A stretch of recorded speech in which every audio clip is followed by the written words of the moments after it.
Well, we're finally into the home stretch and getting the last couple of pieces put on this mill.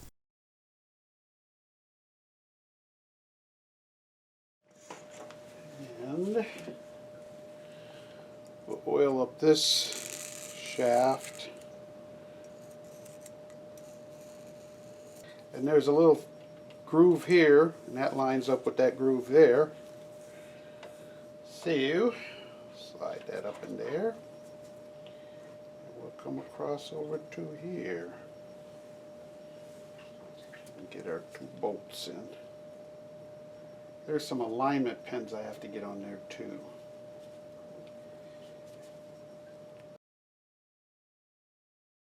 Well, I can't find those alignment pins, so I've got a couple of little, what are these things? My Allen wrenches in there to kind of guide it up there.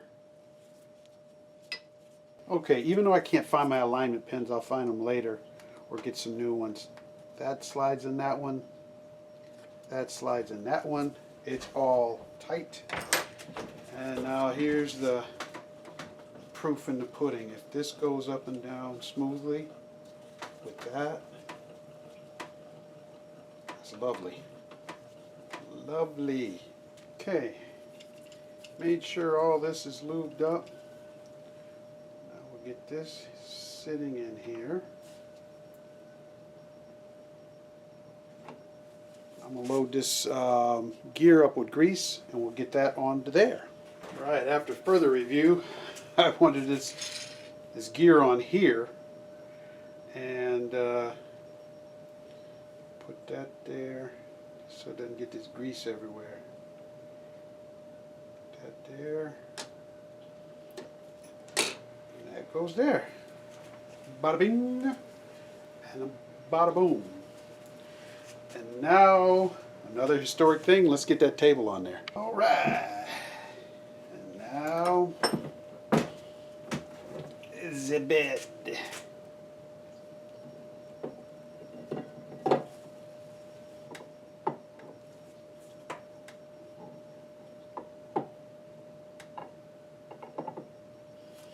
Okay, I'm going to have to slide it on.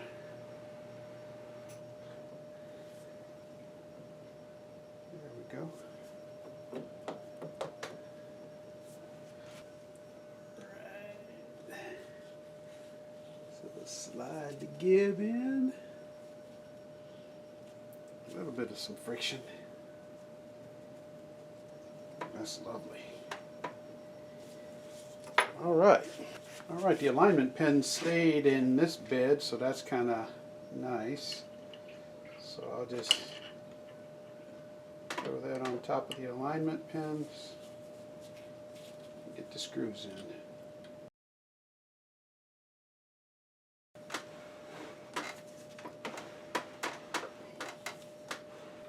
This one's a little different. I don't know if I think this is homemade. Well, I chrome painted that, baked it on, and now we'll get that on there. So there's no alignment holes for the alignment pins on this side. I think there's a few homemade items on this mill. If I can find the real deal, I will, or we'll see how the homemade items work.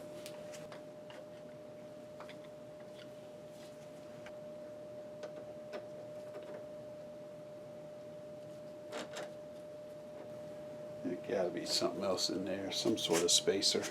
Okay, so after further review, I looked at what the guy had set up on this one, looked at some old video. And so I'm just going to reset it up like that. And like I said, I'd like to go back to original if I can get the original parts or make some. But this is what he had.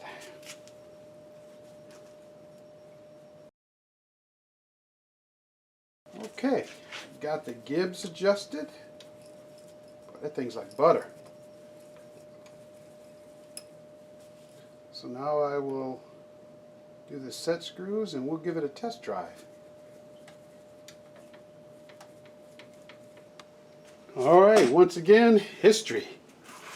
Let's see what we got. We'll start this baby up. Let me put it in a, yep, it is in a gear. So, oh, check it out, dudes. All right, so now, whoa! Also,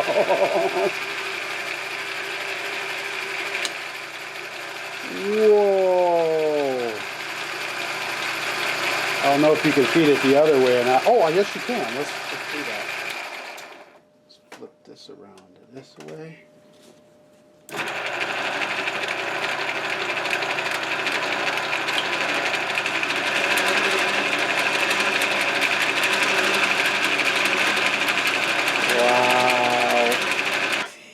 Wow. Got a milling machine, ladies and germs. Don't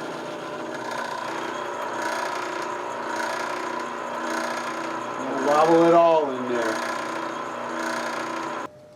Worked out perfect. And now it's time to tackle that overarm. Try to get that de-rusted. So I grabbed some WD-40 and some Scotch-Brite.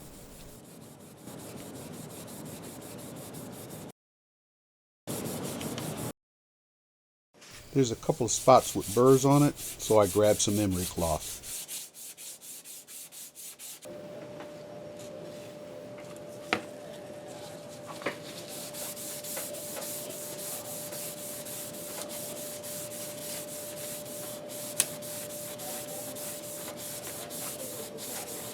I was having trouble getting that overarm in there, and I thought once I got the rust off of it that it would slide in there nice and easy.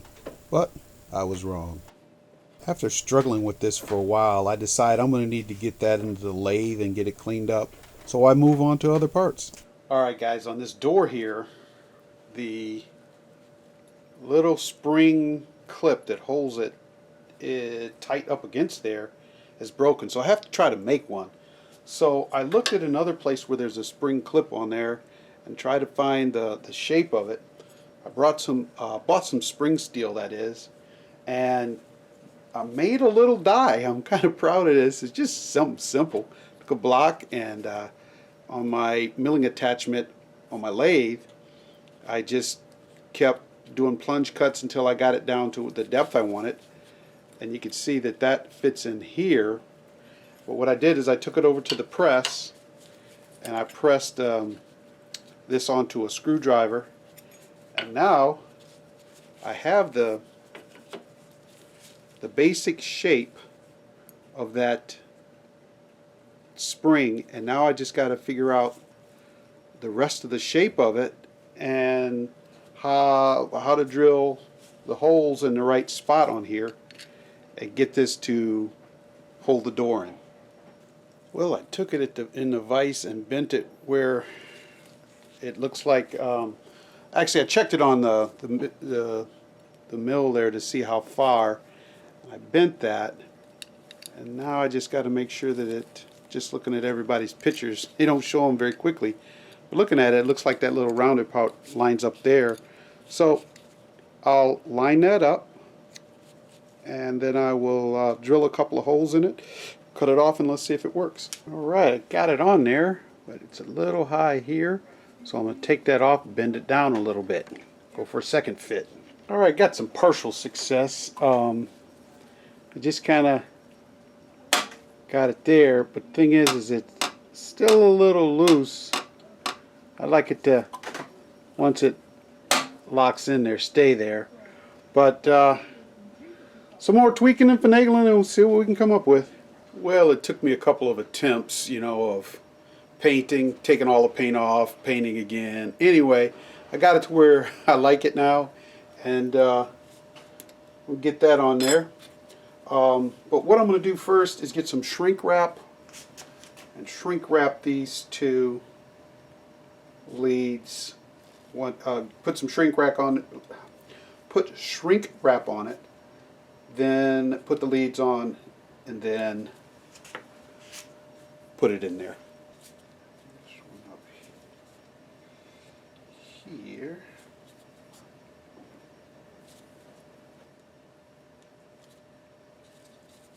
There we go.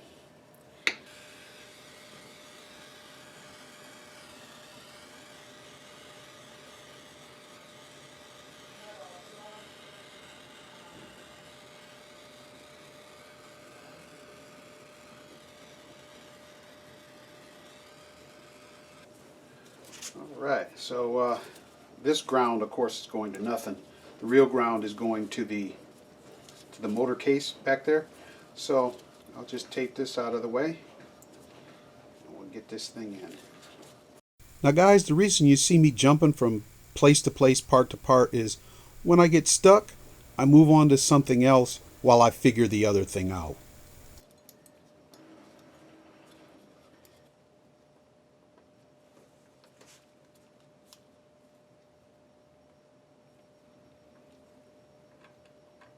There we go.